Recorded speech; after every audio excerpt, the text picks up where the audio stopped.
We have a Coppola questions before we move on.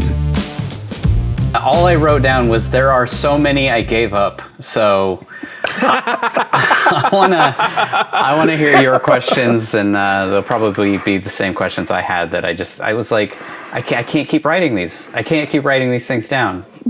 There's too many. So Nigel, why don't you jump in? All right, so the first one's not really a question. It's kind of answered in the movie, but we like to imagine.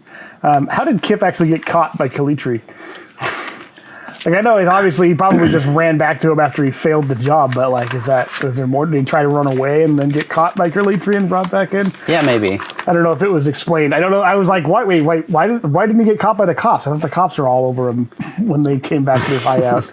Yeah, he got away clean from the cops. I just figured that he was dumb, went home, went to bed, and then probably Calitri's showed up and drug his ass. Or he 100%, ran right back to Calitri and told him like, the cops busted us. Either way, it's very feasible because he was a So sorry, fucking idiot. Messed up. I threw a brick through the window, and then I street raced a guy. Do you want some burnt toast, man? Like, I'll make you breakfast, dude. I'll suck your dick, man. Why did Memphis visit his mom at her work instead of going to see at her house? Like, why did it have to be while she's in the middle of a shift and can only talk to him for like 2 minutes? So he came into town late. Then I guess he got some shut eye, and then he went there for breakfast. Like while she was working for the breakfast shift. My biggest question was like, why is she working at this fucking flop house when he made so much money that $10,000 didn't mean shit to him? Where he just like walked out of the room, and he says that he sends her money. So why is she still working there at this shitty place? Like, get a job at Kmart or something, you know? Yeah, I don't know. This is back-breaking, horrible work. So much better. I think Kmart was bankrupt by this point. Yeah, get a more fun job, like retail. Yeah, well, he had to go there so the cops could see him, and then call Kesselbeck and Dreykov. Yeah, exactly. Right. I think that's the only reason that she's working at a diner is so that cops could be there. Right. Why does Otto's wife just hang out with him in the garage where he's working? It's the only time we ever see her. She's just hanging out with him at work. She's in one scene and then we never see her again. I don't think we even mentioned her. Nope. No, we don't. She's only she's like 1 or 2 scenes. And the first scene, like I thought that was gonna be when I first saw the movies this movie. I thought that was gonna be a point of conflict because she looks pissed. Yeah, I think she's just chilling in a leather jacket with them as they're going over the heist. She's super upset that the thieves have re-entered Otto's life when he's turned his life around and everything is good. But then she puts on that leather jacket after telling herself, "I'm a bad girl." That was after Otto passed her over to Nick Cage and he put his leather jacket on her. Yeah. Now she's the Ghost Rider.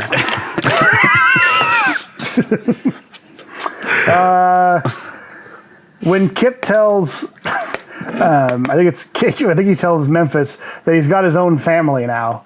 Who's he talking about? He's talking about his idiot friends. Yeah, his idiot friends. Almost Steph and Shaka Khan. Because they just seemed like buddies. They didn't really seem like they were family hanging out. You know. Well, he says something like, you know, and they don't abandon me. They stick around. You know, my friends. They say what you will about them, but like they don't leave town and leave me high and dry like you did. And they don't even want to take one of them to the hospital when he gets shot. Exactly. Like, no, let him die. He'll get caught, man. Fuck him. Let him die. Fuck him. It's just Toby. I was an idiot anyway. Covered that one. So what if like anybody moved any of the 50 cars at some point? Like between the 2 nights, the night when they take pictures of everything, and then when the shit actually goes down. Like, what was their backup plan? Shit, the Cadillac's not here. If any one of these 50 cars had been moved somewhere else, which chances are pretty high, something would have happened to them. Impound lot. Let's go back to the impound lot, boys. The impound lot. There's a lot of like story beats that could have been dropped to have like a little bit of conflict with something like that would have been more interesting, I think. Like, oh shit, the car's not here. What do we do? well, I know where the guy works. Yeah, I don't know, something like that. Right, and they had to think on their feet and go hunt it down. Yeah. They sort of did, when they realized they couldn't steal the three. Was it the Cadillacs or the Mercedes? So they went to the impound lot. But that's like, I was thinking of the cars that are actually owned by people that could have been moved at some point from where they happened to be parked the night before. Occasionally, human beings go to things aside from. Yeah, somebody took their car to work, or they went for a drive somewhere or something. Or when they found the car, it just happened to be parked outside of a Walmart or something, and they're like, well, shit, it's going to move. I just wrote, so this guy's dog just fucking eats metal? Not really a question, I guess. Just rhetorical. So he just lets them eat metal. He's like, whatever. He usually chews up license plates. Like, that explains it. Yeah. He's more into license not like plates. A bone, where like, I mean, you're going to get metal shards in the dog's stomach. Yeah. I mean, that cannot be healthy. He usually chews on license plates. Doesn't usually eat like, my burgers and car keys and stuff. That whole point, just the whole plot point of the movie was fucking stupid.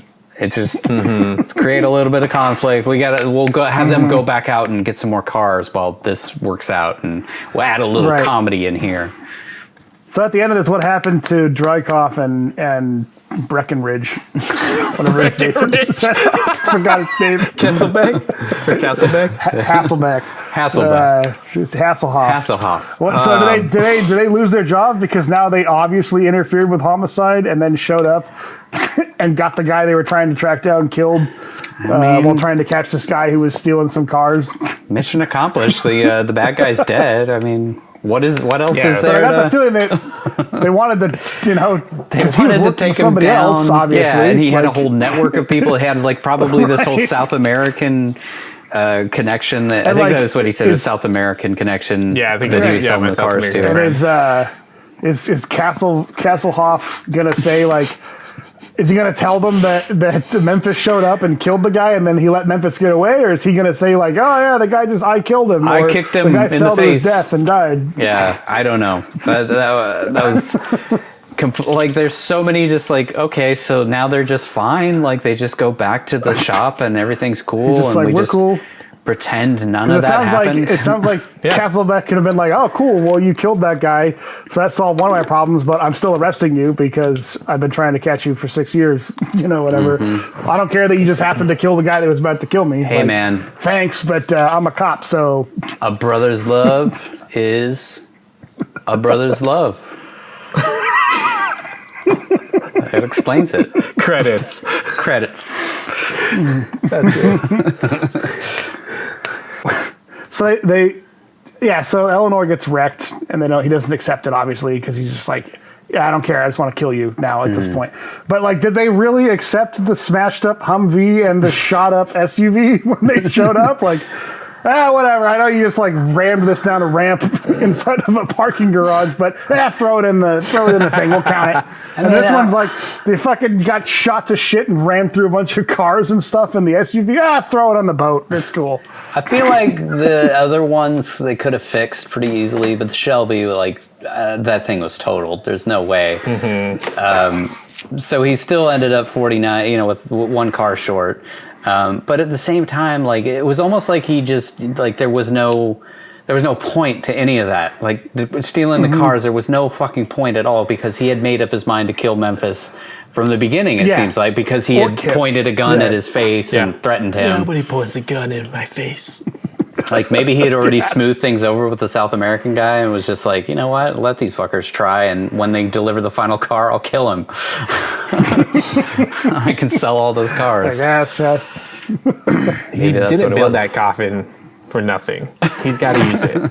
Somebody's body's going in it. Used. I'm guessing maybe he didn't build it for Kip. Maybe he just has the coffin because it's like his intimidation factor that he gives everybody who comes to work for him. Like, you'll end up in the coffin I made for you. Did you guys ever watch Little did he know. You'll end up in the coffin I made for you, boy gum. Did you guys ever see Idiot Abroad? That show with Carl Pilkington? Yeah, I've seen some of it. There was one where he goes to China and it's like a tradition over there where they spend years making their own coffins. And it's like a point of pride and like something that they take a lot of. They just spend hours and hours and hours a day just working on their own coffins, and maybe that's what this was. It's like Calitri had made his own coffin, and like he put all of his woodworking skills into this. But then when people show up, he's like, "I made that for you." I fucked up 10 minutes ago. What are you talking about? Yeah. They kind of just made Calitri seem like he was just a maniac who was completely unhinged the whole time. But it's like, so you can't be that unhinged and run like a crime syndicate like he's got. Or like his evil lair is like a functioning junkyard / steel mill / foundry. Like he's running a business out of it. That and also nobody is working at the whole time that the final shootout happens. Just nobody there anymore. He gave him a day off because he knew what was about to happen. Yeah, Drykoff's like, oh, nobody's here. I should probably go home too. Hey, everybody's over at the taco truck. I'm gonna hit that. Hey, Castlebeck. See you later, Castlebeck. I'm picking up some tacos. Do you want anything? Are you getting shot? Oh, this is bad time. I'll call you back, bro. Wait, chorizo or carne asada? Pretty soon we're gonna be flying space cars.